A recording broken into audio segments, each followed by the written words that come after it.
भाई 2026 में अभी तक कई सारे आईपीओ जा चुके हैं। अगर देखें ना तो 100 से ऊपर आईपीओ जा चुके हैं और उनमें से कई सारे आईपीओ ऐसे थे जिनका वैल्यूएशन बहुत ज़्यादा था। मतलब प्राइस टू अर्निंग रेशियो अगर देखें तो 100x के ऊपर था। लेकिन नैक पैकेजिंग है, इसका प्राइस टू अर्निंग रेशियो सिर्फ और सिर्फ 18 के आसपास है। और अगर जो कंपनी के प्रॉफिट आफ्टर टैक्स को देखते हैं तो वो भी काफ़ी प्रॉमिसिंग रहा है। मतलब 2 साल में प्रॉफिट आफ्टर टैक्स भी कंपनी ने 2 गुना के आसपास कर लिया है। और अगर इसके सब्सक्रिप्शन नंबर को देखते हैं, क्योंकि ऑलरेडी अंडर सब्सक्रिप्शन में चल रहा है ये, तो दूसरे दिन तक ही कंपनी का सब्सक्रिप्शन 6 के ऊपर हो गया। लेकिन इसके कुछ नंबर्स को जब मैं देखता हूँ तो थोड़ा आश्चर्य होता है। तो आइए उन नंबर्स को देखते हैं और समझने की कोशिश करते हैं कि नैक पैकेजिंग का आईपीओ आखिर है क्या। चलो समझ लेते हैं सबसे पहले कंपनी आखिर करती क्या है। तो जैसे इसके नेम में लगा हुआ है पैकेजिंग, तो कंपनी इंडस्ट्रियल पैकेजिंग के प्रोडक्ट्स बनाती है। मतलब ऐसे प्रोडक्ट्स जो इंडस्ट्रियल प्रोडक्ट्स को पैक करके डिस्पैच करने में काम आते हैं। तो ये केमिकल सेक्टर को, इलेक्ट्रिकल सेक्टर्स को और एग्रीकल्चर सेक्टर्स को वही पैकेजिंग प्रोडक्ट्स बना के देते हैं। और अगर इसके बिजनेस को देखें तो सिर्फ इंडिया में ही नहीं बल्कि 71 कंट्रीज़ में और भी ये सप्लाई करती है। मतलब इसका अगर जो रिवेन्यू देखें तो 56% जो रिवेन्यू है वो एक्सपोर्ट से आता है, जो कि काफ़ी अच्छी बात है। मतलब कंपनी सिर्फ लोकल में ही या इंडिया में ही डिपेंडेंट नहीं है, इसका बाहर में भी अच्छा खासा एक्सपोर्ट है। अब अगर कंपनी के रिवेन्यू की बात करते हैं तो रिवेन्यू FY24 में जो था वो 659 करोड़ के आसपास में था। वही FY26 में मतलब सिर्फ 2 साल में बढ़ के 844 करोड़ हो जाता है। इससे ये पता लगता है कि कंपनी का बिजनेस अच्छा चल रहा है और ग्रोथ भी स्टेडी हो रही है। मतलब इसके जो प्रोडक्ट्स है उसकी मार्केट में डिमांड है और उसकी पकड़ भी है और आने वाले टाइम में ये और भी ज़्यादा अच्छा देखने को मिल सकता है। अब अगर इस कंपनी के प्रॉफिट आफ्टर टैक्स की बात करें तो प्रॉफिट आफ्टर टैक्स FY24 में सिर्फ और सिर्फ 46 करोड़ के आसपास था। वही FY26 में बढ़ के हो जाता है 93 करोड़। मतलब प्रॉफिट आफ्टर टैक्स लगभग 2 गुना के आसपास हो गया। और पैकेजिंग इंडस्ट्री में इतना अच्छा प्रॉफिट मार्जिन मिलना और इतना अच्छा प्रॉफिट ग्रोथ देखना बहुत कम ही मिलता है। मतलब कंपनी जो है अपने रिसोर्सेज को अच्छी तरीके से यूटिलाइज करके शायद रॉ मटेरियल को सस्ते दामों में ले। अब अगर कंपनी के EBITDA की बात करते हैं तो वो 101 करोड़ से बढ़ के 172 करोड़ के आसपास हो गए। और यही नहीं, EBITDA में जो मार्जिन है वो भी 20% के आसपास है। मतलब कंपनी अपने एग्जिस्टिंग रिसोर्सेज को काफ़ी अच्छी तरीके से यूटिलाइज कर पा रहा है, जिसकी वजह से इसका प्रॉफिट और इन सब चीज़ों में काफ़ी इंप्रूवमेंट देखने को मिल रहे हैं, जो कंपनी की ग्रोथ के लिए आने वाले टाइम्स में रिवेन्यू एक्सपेंशन के लिए या और भी एक्सपेंशन करने के लिए काफ़ी।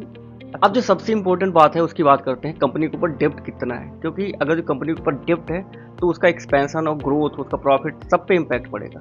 तो अगर उसके बारोइंग्स को देखते हैं तो कंपनी के पास बारोइंग भी है। मतलब कंपनी जो है डेब्ट फ्री नहीं है। और अगर जो FY26 में बात करें तो उसके ऊपर 192 करोड़ रुपए की बारोइंग है। और सबसे जो इंटरेस्टिंग बात ये है कि IPO का पैसा जो है ना डिप्ट रिपेमेंट नहीं जाएगा। मतलब कंपनी सिर्फ और सिर्फ जो IPO से प्रोसीड आने वाली है उसका इस्तेमाल करने वाली है कंपनी एक्सपेंशन में। मतलब बारोइंग्स यूटिलाइज नहीं होंगी IPO के पैसे। तो भाई इसका IPO का जो पैसा है वो आखिर जाएगा कहाँ?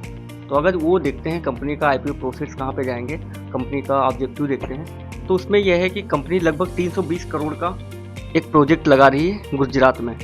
और कंपनी का मानना यह है कि प्रोजेक्ट एक्सपेंशन से आने वाले टाइम में जो एक्सपोर्ट की डिमांड होगी उसको फुलफिल करने के लिए कंपनी का जो IPO प्रोसीड्स है वो बिजनेस एक्सपेंशन के लिए यूज किया जाएगा। तो 320 करोड़ का जो प्रोजेक्ट है IPO प्रोसीड मोस्टली उसी में इस्तेमाल किए जाए। अब अगर बात करते हैं कंपनी के वैल्यूएशंस की तो इसका जो IPO का प्राइस टू अर्निंग रेशियो चल रहा है वो 18.3 के आसपास चल रहा है। और जब मैंने इसके पीयर्स को देखे तो पीस में इसका जो सबसे पहले आता है मोल्टेक पैकेजिंग, उसका price to earning ratio around 31 के आसपास चल रहा है।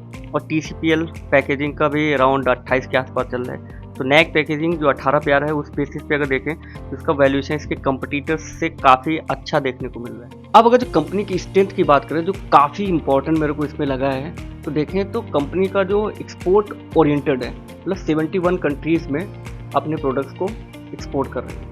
दूसरी जो इसकी सबसे बड़ी स्ट्रेंथ अगर जो देखें तो कस्टमर रिटेंशन भी इसका बहुत अच्छा है। मतलब 88% के आसपास में इसका कस्टमर रिटेंशन है। और तीसरा अगर जो देखते हैं कंपनी बहुत ही सस्टेनेबल वे में फंक्शन कर रही है और रॉ मटेरियल कॉस्ट को बहुत ही अच्छे से ऑप्टिमाइज करके रखी है। तो ये तीन इसकी काफ़ी बात कर लेते हैं रिस्क की, क्योंकि कोई भी IPO बिना रिस्क देखे हुए किसी भी तरीके से वैल्यूएशन उसका किया नहीं जा सकता है। तो अगर जो इसके रिस्क को देखते हैं तो जो सबसे बड़ा रिस्क है वो ये है कि जो 40% रिवेन्यू है कंपनी का वो इसके टॉप 10 कस्टमर से आता है। और जो 86% रॉ मटेरियल जो प्रोक्यूरमेंट होता है वो सिर्फ और सिर्फ टॉप 10 सप्लायर से हो रहा है। और दूसरा जो सबसे बड़ा रिस्क मेरे को इसमें लग रहा है वो है कि सारे के सारे प्लांट इसके गुजरात में हैं। तो अगर किसी रीजनल डिस्ट्रप्शन की वजह से इसके प्रोडक्शन पे भी या ऑपरेशंस पे भी इम्पैक्ट पड़ सकता है।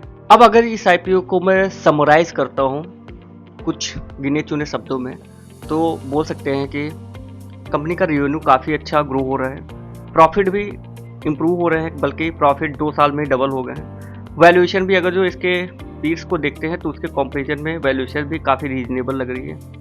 डे 1 और डे 2 के सब्सक्रिप्शन अगर देखते हैं तो पहले दिन ही आईपीओ ऑलरेडी 2x सब्सक्राइब हो गया, दूसरे दिन 6x हो गया।